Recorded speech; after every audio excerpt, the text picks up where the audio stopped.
Okay, so I didn't give any report yesterday after ceremony 5. Again, it was because I was a little bit out of it.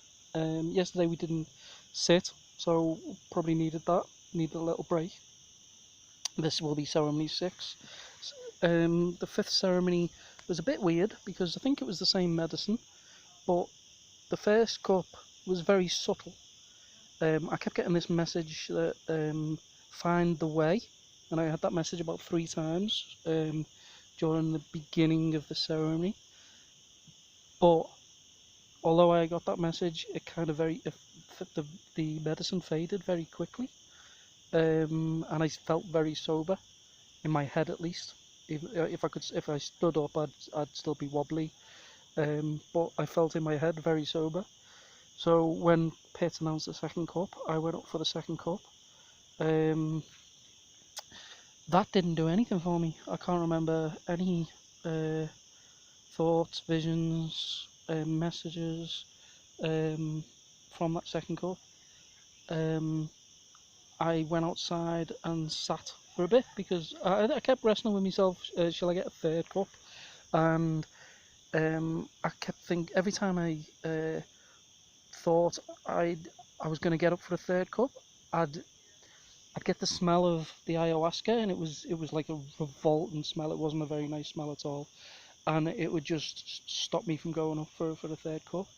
Um, then I got a smell of rose water. I think maybe someone to the left of me had applied some rose water to for a nice smell to get rid of whatever smells they were having. Um, and that kind of perked me up a little bit. So I went outside for a bit, sat down directly outside the yurt, and as I was sitting there, Pit came out and went to the toilet. And then I started thinking, well, I can either sit here and just do nothing all night, which maybe that's what Madre had in store for me. I mean, it is a long process, this month of ceremonies. Um, so perhaps that was her intention. Um, but like always, I'm never satisfied. So I decided to ask Pitt if I was allowed a third cup. As soon as he came back from the toilet, I said, Pitt, do you mind, is there a possibility of getting a third cup? And he said, sure. So I went back in, had a third cup. That did hit me. I just would say just because it's happened to me a few times now, is when you get that sense of um, infinite beauty and infinite love and the expanded universe, and you like I was sat in the yurt. I mean, the ceremony had finished, um, and I went on for about 2 hours after, maybe 3 hours. I'm not sure. I was the only person in the yurt, but I was well, maybe I think LJ was opposite me, but she was sleeping. Um, I was just looking up in the yurt, and I didn't feel like I was in the yurt at all. I felt like I was outside. I felt like I was in nature. It felt very expansive. It felt like there was no end to the yurt.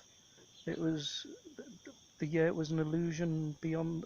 Well, I mean, if I went outside the yurt, I'd have the same feeling of just it was just infinite and beautiful, and um, just a deep respect for nature. And um, but that's a matter of course for ayahuasca, I think, or it has been for me.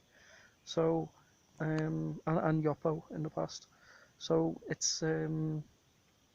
it wasn't particularly revelatory. It was beautiful, and I thank Mother for that experience.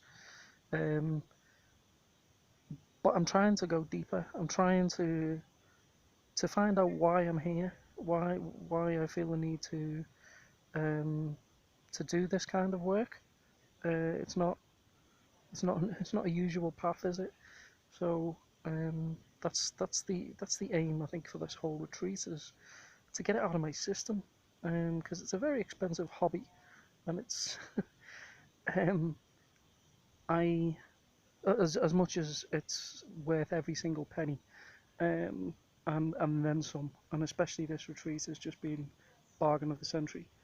Um, But yeah, it's not something I want to be doing the rest of my life. I want to use it as a tool. Maybe come back to it every now and then if I feel I need it. Um, but I'm very grateful to Madre Ayahuasca. But I need to know why I'm doing this, why I'm keep being drawn back. Um, so again, that's not really that's my intention for this whole retreat. I think to find out why and what I'm gonna do after it and how it's gonna help me. Um, and I'm just basically become satisfied in my life, my everyday life. Um, so I'm not going to have any intention tonight. I'm just going to go in again and hope what Madre shows me is something I can I can utilize in everyday life, or a lesson that will stay with me. I We'll see, whatever. Um, but until then, um, we'll see tomorrow whether can Winnie. This is Winnie. She's beautiful. Look at her. Look at her. She's beautiful. She's beautiful.